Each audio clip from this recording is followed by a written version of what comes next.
I've got a 2013 Audi A5 with a big problem. The rear main seal is leaking, which is a big job. But is it too big for a 100% certified amateur to handle? Stick around and find out.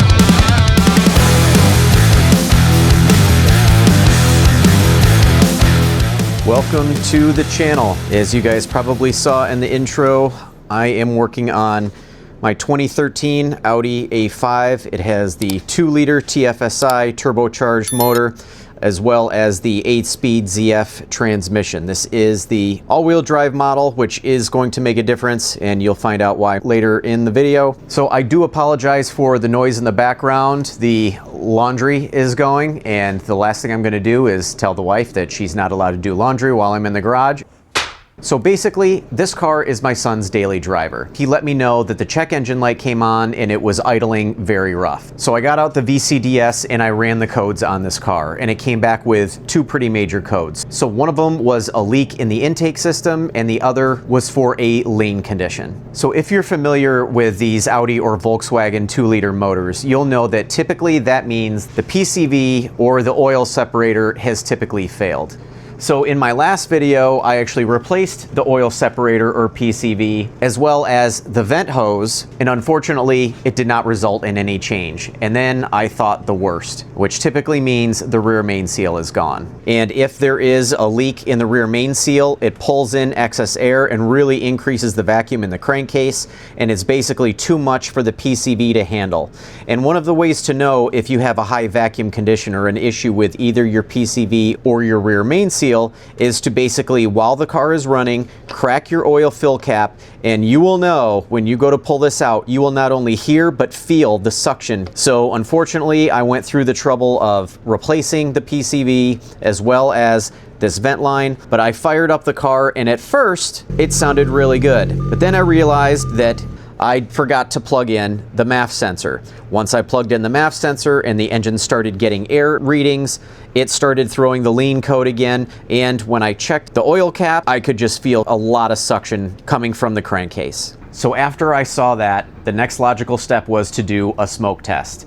And unfortunately, that smoke test showed that the rear main seal was definitely leaking. There was smoke that was escaping from between the engine and the transmission, which basically means the worst. So that left me with a pretty big decision to make. So one, do I try to attempt this very monstrous job by myself, or do I have an independent shop take care of it? So I contacted two European/Audi Volkswagen specialty shops here in the Raleigh-Durham area, and both of them came back with the same exact estimate, $2,500. He cannot afford. Now that is definitely a whole lot of money, but if you know how much work it takes to perform this job, those quotes really aren't that unreasonable. The parts themselves are usually less than $500. In fact, depending on which rear main seal you get, you could probably be done with this job for less than $250 if you do it yourself. So I made the choice and decided to tackle this job myself.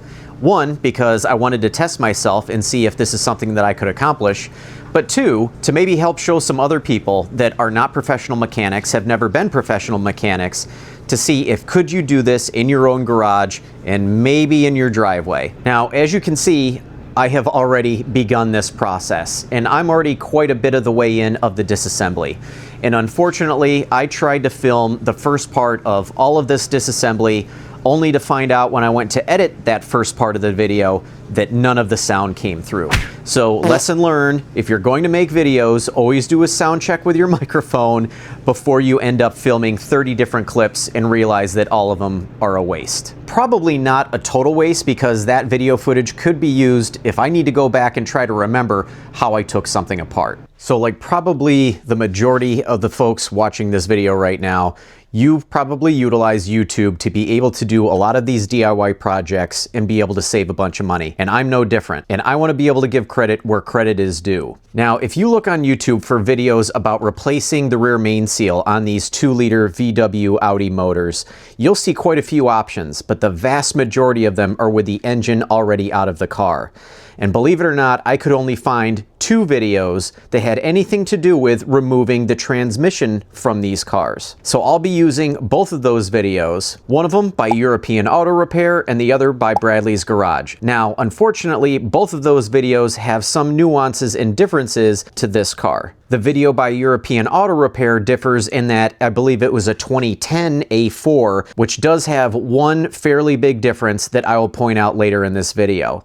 The other one by Bradley's Garage is on either an A4 or an A5, but it is the front-wheel drive model, which means that it has the CVT transmission and not the 8-speed ZF, which means that there is no rear drive shaft to a rear differential on the car, which makes a huge difference in how much work goes into this job. All right, so now that you know a little bit about the history of this type of job, let's kind of take a look at where I am now and at what stage am I at and how much do I have left to go. Okay, so obviously this engine brace is sticking right out, so let's talk about that first.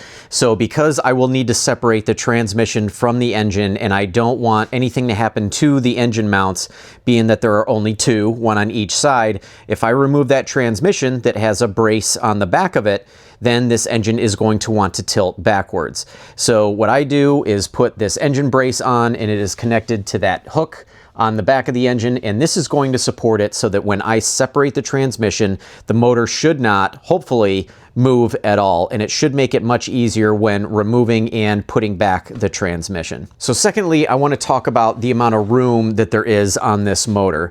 So for those of you watching that have been following along on my 944 Turbo series, please be prepared to get a little bit jealous. And the reason why I say that is because there is an immense amount of room on both sides of this motor. So here is obviously the cold side of the motor, but look at this. Now, I did remove the air box, but look at the room. There is the turbo. If you have a 944 Turbo, you know that getting the turbo out or even getting access to it requires removing the intake manifold. And then to get the turbo out of the car, well, that's a whole other story. But on these cars, it actually doesn't look like it would be that horrible of a job. But that's not the goal of this video.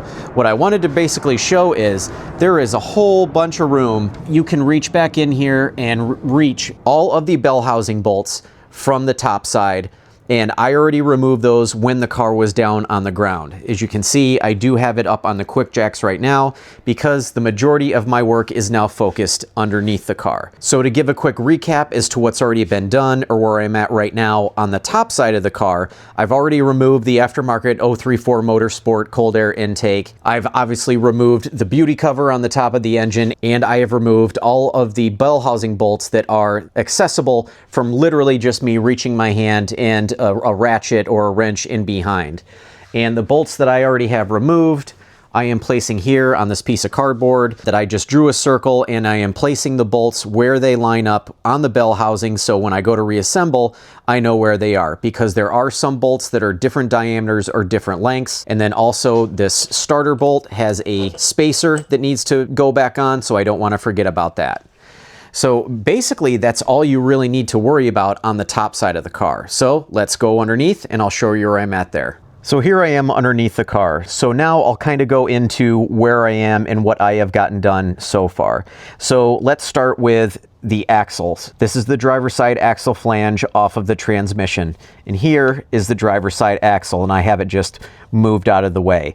There are a number of bolts that just have to be removed, and you can reach in with your ratchet from the side. These are all Torx, and they are stretch bolts. So when I do go to reinstall, I have new bolts to put in. Now, staying on the driver's side of the car, I also have the steering shaft disconnected. It normally connects right here. And on these cars, it's actually pretty cool. When you loosen the pinch bolt, you literally just wiggle it off and push it up in the car. Now, there's really only one way to put it back on. It's not a circle. There's basically 2 flat sides.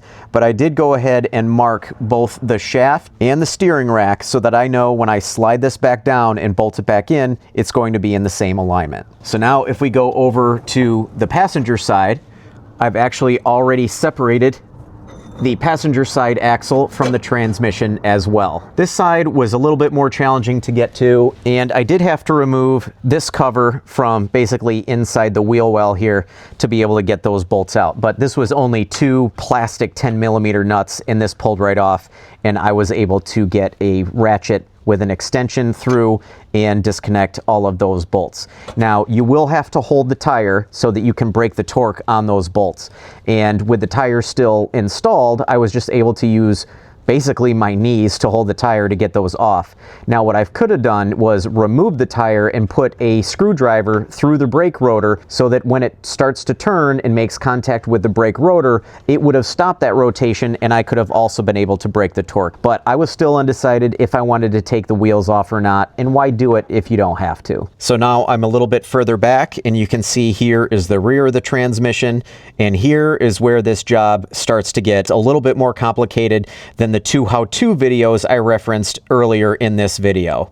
And the first is that this is B8.5 Audi A5, which means that it just does not have a normal attachment point for the drive shaft with about 6 bolts that need to be removed. This has a rubber vibration dampener, and the drive shaft actually slides over this shaft and needs to make contact with the splines. So you'll see that I drew some lines to make sure that everything was lined up, and I have a line drawn on the drive shaft as well. And that also means that I needed to remove the drive shaft itself as opposed to just disconnecting it from the transmission and moving it off to the side. I had to remove the whole thing. So unfortunately, that made this job on the later B8.5 cars definitely more difficult, or I should say more time consuming than on the earlier B8 cars that had a bolted shaft as opposed to the one that slides over. So I had to remove it from the rear differential, pull it off to the side, and then slide the whole drive shaft off. I also had to remove the center support as well, which meant that I also had to remove the entire exhaust. On the European Auto Repair video, he was able to remove the transmission without removing basically any of the exhaust, but on the B8.5 cars, unfortunately, the exhaust needs to come off because the drive shaft needs to come out all the way. And of course, before you do anything on the underside of these Audis, you have at least 2 belly pans that you have to remove. So there's one in the front that basically covers the underside of the engine, and then there's one a little bit further back that covers the transmission. Now, what's a little bit weird is I got underneath there and I really don't see any oil leaks. So what I'm thinking is that rear main seal leak is just big enough to let air come in, but oil is not coming out. So maybe that leak is more on top of the rear main seal than underneath. I'm not going to know until I get the transmission out. So everything that you see here right now took me about 4 to 5 hours one night after work. And unfortunately, all of that footage, like I said, came through with no audio. I suck. Unfortunately, I do not have my new rear main seal here yet. Apparently, this is a very common issue with these motors, both on the Audis and the Volkswagens. And believe it or not, it's actually kind of hard to be able to find a rear main seal somewhere in stock. I ended up going with an aftermarket unit from 034 Motorsports, and it took them a week to be able to fulfill the order and get it shipped out. And even though I selected FedEx overnight because it didn't ship until Friday and FedEx does not deliver on Saturday, I'm not going to get it till Monday. So today is Saturday, and what I want to do between today and tomorrow is get this car absolutely ready so that when that new rear main seal shows up, I'll be able to install it and start the reassembly process this week. I am going to link the 2 videos that I will be using to handle all of this work, and I do want to reinforce the fact that this is not a how-to video. This is purely for entertainment purposes to see if somebody without any formal mechanical training whatsoever can tackle this job by themselves in their own garage, and on top of that, do it without the use of an actual lift. I am fortunate enough to have a set of QuickJacks, which is really nice to be able to get the car up to a level that it is at least comfortable to be underneath a car on a creeper and be able to move around. Is it possible to do this job on regular jack stands? Yeah, right. Unless they were very tall jack stands, I probably would not have opted to do this job myself. But because the QuickJacks will get a vehicle up about 2 feet off of the ground, I am definitely comfortable enough to be able to slide around on my creeper and still have enough room to get all the work done that I need to without having the engine staring me right in the face. So the question you're probably asking is, well, what do you have left to be able to get this car ready for the rear main seal to go in? And the answer is, basically all I need to do at this point is remove the transmission. I have about 4 or 5 bolts on the other side that need to come out, but I also have to remove the bolts from the flex plate first, as well as remove the lines to the transmission cooler and the gear selector. After that, I need to get my jack underneath, support the transmission, remove the rear transmission mount, pull it back, and then drop it down to the ground, or at least back far enough so that I'm able to access the rear main seal, be able to get it off, clean everything up, and then get the new one on before I join the transmission back together with the engine. But like I said, that won't happen until after the rear main seal arrives. All right, I'm underneath the car, and I figured it might be better to actually show you the things that I need to do so that you can follow along if you're thinking about doing this job yourself. So right here is the rear transmission carrier, or the rear support for the transmission. There are 4 triple square bolts that hold the actual mount to the chassis itself, and then there are 3 nuts underneath that attach the transmission to the support. So that is going to be one of the last things that I remove because it is holding the transmission from the rear. So one of the things I have done is remove the electrical connector from the actual transmission, and this just pulls right out. You turn this lock on the outside and then you just pull it right out. It's pretty easy. I also need to remove these lines that go to the transmission cooler, as well as the gear selector, and that just pops off. And then there's a couple of 10mm bolts to take this bracket off. And then I have 1, 2, 3, 4, 5 bolts on the bell housing that has to come off. But before I do that, I have to remove the bolts on the flex plate. So that's just a matter of loosening up these, and to do that I'm going to need to put a socket on the front crankshaft bolt. There's not a lot of room up there, so I hope I have a shallow enough socket to be able to get up in there and hold it so that I can get these loosened up, because they're on there pretty tight. And this is the jack that I'm going to be using to support the transmission and to be able to raise it and lower it as needed. So basically you put a 1/2-inch drive ratchet into this and you can raise it and lower it. It is not advised to use an impact on this. It's okay if there's no weight on it and you want to just raise it up quickly, but to lower it, there are a couple of videos on the specific unit that if you use an impact to lower it, it almost lowers too quickly and can get a little bit out of control, and I don't need to have that risk. So I may raise it with an impact, but I will be using a ratchet to lower it. Now, I do also have a hydraulic style low profile transmission jack. I use that to remove the transaxle out of a couple of 944s. Unfortunately, that one has a slow leak, so over time it will just start automatically lowering by itself. I need to get that looked at. It wasn't super expensive, but still I don't want to just throw it away and buy another one if I don't have to. That one has a lot more flexibility in terms of tilting, either forward and back or left and right, which is almost a necessity if you're doing a transaxle on a 944. But for the Audi, there is a little bit of flexibility in terms of tilting forward or backward by tightening these butterfly nuts right here. So that should be plenty, hopefully at least, so that I can support the weight of the transmission, be able to separate it from the engine, drop it down as needed, and then just back it up. There's no reason for me to remove it from the underside of the car. I just need to have enough room to get that rear main seal out and get the new one on. I have a 24mm socket on this wrench, and it is on the crankshaft bolt. I'll take it off here just to show you. It should be fairly shallow, but it doesn't have to be like some crazy stubby socket or anything. So that's about as long as it is. Just don't use like an extended socket, and you should be able to fit it up in there and on the crankshaft bolt. So what I do is I use that to counterhold getting the flex plate bolts out here, and I mark them with a paint pen just so I remember exactly what holes they go in, because I believe there's only 3. I actually have the first 2 out right there on the floor. So once I get this one out, I'm just going to check to make sure I've got them all out. And you can also see here that I have that transmission jack. I have it up putting pressure on the bottom of the transmission pan. So that is just going to keep it from moving, hopefully, and this should provide enough support that when I have these bolts out, then I will move to getting these lines out here and pull the shifter cable connection, and then I will remove the rear trans mount. All right, so towards the back, I have the 3 13mm bolts that attach the transmission to its brace. I still have the brace connected to the chassis because I'm not quite ready to remove it yet, even though I do have it supported. but I think I'm all finished with removing all of the hardware, the fasteners that are attaching the transmission to the engine. So I have these 3 bolts removed down here. These are actually 16 millimeter 12 point as opposed to the 18 millimeter bolts that are on the top and on the sides. There's not a lot of room to get a big ratcheting wrench in there, so I had to use kind of the old traditional style wrench, but really these are not in there that awful tight. So once you break the torque on them, you only have to give it a couple of turns before you can get them out just with your fingers.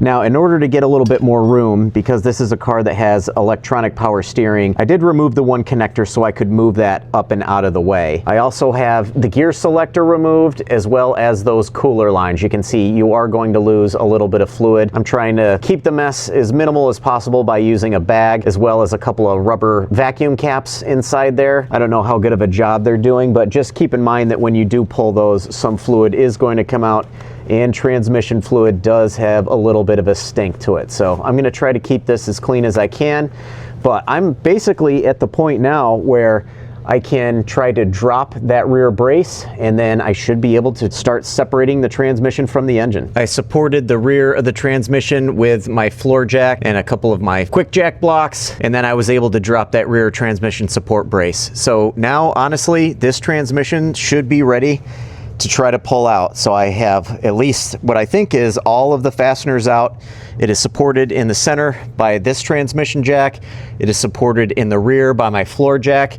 So what I'm going to try to do first is gently and slowly lower the rear floor jack just to see how good I am at centering basically the weight of the transmission on this jack.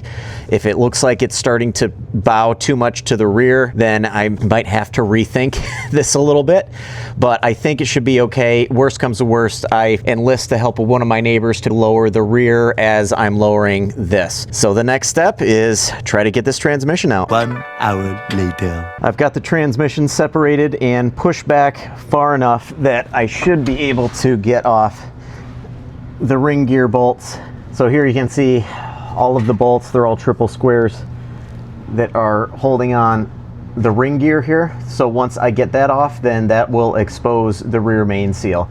So just to give you my thoughts on getting this out, one, it would have been much easier on an actual lift. I'm Captain Obvious. It is not impossible with one of these jacks. It's probably good to have another floor jack in the back, because I have a feeling when trying to put this back in and get this mated up to the engine, I'm going to need that other jack in the rear to be able to tilt the transmission up and down a little bit to be able to get the dowel pins to fit in. I can already tell that one of the things that is going to fight me getting this back in is the starter. It's right here. There is just no access on the other side. Unless I remove a brace to the turbo, I have a feeling this is going to be a nightmare getting lined up with this transmission and getting it back in. But I haven't really gotten that far on the videos yet, but take it step by step. That's the name of the game with these types of jobs. My next step is to get off all of these bolts. These are stretch bolts, so I'm going to need to get some new ones. I am going to mark the position of the ring gear somewhere at least, so I don't know how vital that is, but they do it on the video, so I'm going to do it. It does look like there was definitely some sort of leak. You can see right here, there is like a oily residue, so it might not have been a massive leak, but it was definitely enough to cause those crankcase pressure issues. So, like I said, next step, getting that ring gear off, and I'll go from there. I have the ring gear plate off, and here is the rear main seal, and look at that, right there. That is an oil leak, folks. The smoke test wasn't lying, and the other signs weren't lying. This rear main seal is leaking. I would imagine it's still the original. If that's the case, it's got 120,000 miles on it.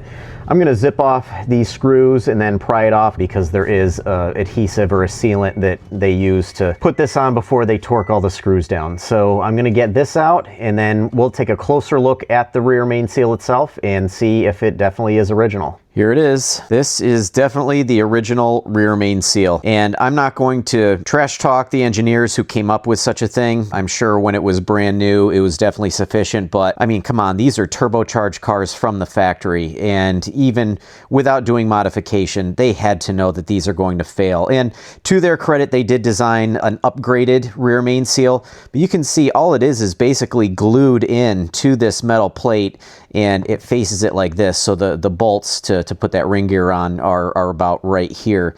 So it was definitely leaking, and there's still a little bit of an oily residue on the bottom. But yeah, they just fall apart. So my new rear main seal from 034 Motorsport should be here tomorrow. It is definitely a more robust design, and I do need to clean up the surface area because they do put some gasket maker around this recessed area right here, and then you torque down all the bolts. So that'll bring this episode to a close. So I am essentially halfway through this job. The rear main seal, transmission, drive shaft, exhaust is out. And hopefully what I have proved, at least in this video, is that it is possible for one person to do this job, at least on a set of QuickJacks. I think I'm pretty confident now that if I only had jack stands, it would probably be a little bit too big of a job for myself to handle. Maybe if I had a friend helping me out, but I'm doing it by myself. So if you enjoyed this video or you found it helpful at all, it would really help me out if you could give this video a like. And if you want to follow along on the progress of this car, especially because the next video will be the reassembly process, be sure to hit the subscribe button and the notification bell. And don't be afraid to share this with any of your friends that are Audi, Volkswagen folk that have maybe thought about doing this job on their own, but were a little bit too intimidated by it, and show them that one person by themselves with no mechanical training whatsoever can at least get halfway on this job. So thanks for sticking around this long, and I'll catch you on the next one.